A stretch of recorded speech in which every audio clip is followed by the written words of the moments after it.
মানে আমাদের কি ব্যাপক হারে বর্তমান দিনে এই আদিবাসী সমাজের উপর আদিবাসী ভাই বোনদের যে সংরক্ষণ আছে সেটা অন্য জাতি বা অন্য আদিবাসী মানে আদিবাসী যারা আছে তারা আমাদের থাবা বসাচ্ছে। তার বিরুদ্ধে আজকের স্টল, যাতে আমাদের আদিবাসী মানুষজন আদিবাসী ভাই বোন বুঝতে পারে যে আমাদের এর বিরুদ্ধে একটা লড়াই করার দরকার আছে। তো আজকে কি করেছে পুলিশ?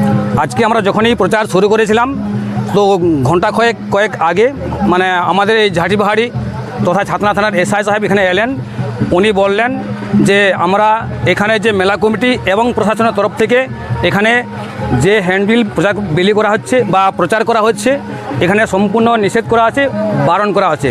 এবং এখানে এর আগেও বিভিন্ন সংগঠন এখানে এসেছিলো, তাদেরকে বারণ করেছি। এবং যেহেতু একটা বারণ করা হয়ে গেছে তার অনুযায়ী সেই অনুযায়ী আপনারা এখানে প্রচার করতে পাবেন না, এখানে কোনো মাইক অ্যানাউন্স করতে পাবেন না। এবং উনি এসব বলার পর আমাদের যে হ্যান্ডবিল ছিল, আমাদের যে আরও কাগজপত্র ছিল, উনি সব সিজ করে এখান থেকে সব নিয়ে গেছেন। কিন্তু মানুষের তো গণতান্ত্রিক অধিকার যে প্রচার করার একটা স্তম্ভ রয়েছে, সেই ক্ষেত্রে পুলিশ তো অধিকার বহন করতে পারে না, কিন্তু তাহলে কি জোরপূর্বক এটা করেছে? অবশ্যই, এটা তো আমরা জানি প্রচার করা আমাদের একটা অধিকার আছে, এটা গণতন্ত্রের অধিকার আছে। তা সত্ত্বেও এখানে বিভিন্ন অজুহাত দেখিয়ে বিভিন্ন একটা নিয়মকানুন দেখিয়ে আমাদেরকে ইয়া করা হয়েছে। এবং ওনারা বলছেন এরপরেও যদি আপনারা প্রচার করেন, এরপরেও যদি আমাদের যে সিদ্ধান্ত করা তার বিরুদ্ধে যান, আপনারা কিন্তু অ্যাকশন নিতে বাধ্য হব। এই জিনিসটা এই ক্ষেত্রে আপনারা কী করবেন আগামী দিনে? আমাদের আরও মানে মেলা কমিটি আসছে এবং আমাদের কেন্দ্রীয় কমিটি আসছে এবং এটা আমরা বৃহত্তর আন্দোলনে যাব। এবং আমরা জানতে চাইব যে আমাদেরকে কেন হ্যান্ডবিল মানে বিলি করার জন্য, প্রচার করার জন্য আমাদেরকে বাধা দেওয়া হলো। এটা আমাদের অধিকার তো। এবং আমাদের যে হ্যান্ডবিল আছে এখানে কোনো অগণতান্ত্রিক কোনো লেখা নেই, কোনো কিছু লেখা নেই আমাদের এখানে। এবং আমাদের যে সংগঠন আছে এটা পুরো রেজিস্ট্রিকৃত সংগঠন। আমরা এখানে অন্য কোনো অন্যায় করতে পারি না, সেভাবে কিছু করতে পারি না।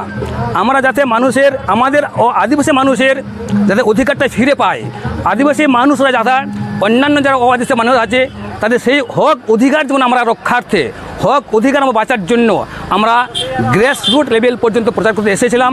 কিন্তু এসেই এখানে আমরা এমন একটা জায়গার সম্মুখীন হলাম যেখানে আমরা চাইছিলাম যে পুলিশ প্রশাসন আমাদেরকে সাহায্য করবে, সাহায্য না করে ওনারা কিন্তু উল্টো আমাদেরকে বারণ করলেন যে এখান থেকে কোনো প্রচার করা যাবে না, অ্যানাউন্স করা যাবে না, এমনকি গানও বাজানো যাবে না।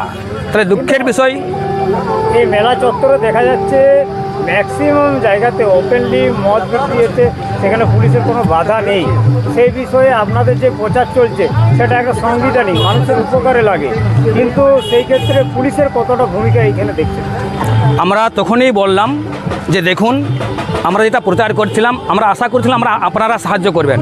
এবং আমরা এটাও বললাম যে সাইডেই যে মদ বিক্রি হচ্ছে, সাইডে যে মাংস বিক্রি হচ্ছে, সাইডে যে আরও অন্যান্য যেটা নেশাদ্রব্য বিক্রি হচ্ছে সেগুলো আপনারা দেখেন নাই কেন? যে ওনারা বলছেন ওটা আমাদের মেলার চত্বরের বাইরে, কিন্তু বাইরে কেন? এখান থেকে দেখা যাচ্ছে, ফ্রন্টলি দেখা যাচ্ছে। এই সামনে আপনারা একটু এখানে যান, আপনারা দেখতে পাবেন যে এখানে কত মদ বিক্রি হচ্ছে, কত মাংস বিক্রি হচ্ছে, কত লোক শুয়ে আছে। ওটা কিছু নেই। আমরা ওটা নিয়ে কিছু বললাম যে আমরা কিছু জানি না, ওসব কিছু বললে আমরা কিন্তু আপনাদের বিরুদ্ধে অ্যাকশন নিতে বাধ্য নেব।